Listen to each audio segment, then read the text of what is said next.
नमस्कार, आज आपण शेवयांची खीर बनवणार आहोत. त्यासाठी लागणारे साहित्य बघूया. चमचाभर तूप घेतलेला आहे.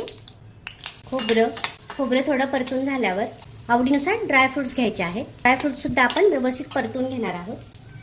मी इथे काजू, बदाम, पिस्ते आणि चारोळी घेतलेली आहे. हे आपण छान परतून घ्यायचं आहे. हे परतून घेतल्यामुळे याची टेस्ट छान लागते आणि ते क्रिस्पी लागतात आणि तळल्यामुळे ते हलके होतात आणि वरती येतात, म्हणून खीर सुद्धा छान दिसते. हे आपण काढून घेऊया. अजून थोडं तूप टाकून घ्यायचं आहे. या हात शेवाळ्या आहेत. तुम्ही बाजारातून भाजलेले शेवाळ्या सुद्धा आणू शकतात. तुम्ही कोणत्याही शेवाळ्या घेतल्या तरी चालतात. गॅस कमी करूनच आपल्याला भाजायच्या आहेत, नाहीतर त्या पटकन जळतात. एका बाजूला आपण ही सगळी तयारी करेपर्यंत केसर टाकून मी दूध आटवून घेतलं आहे. तुम्हाला कन्सिस्टन्सी जशी हवी तेवढं तुम्ही दूध आटवून घेऊ शकता.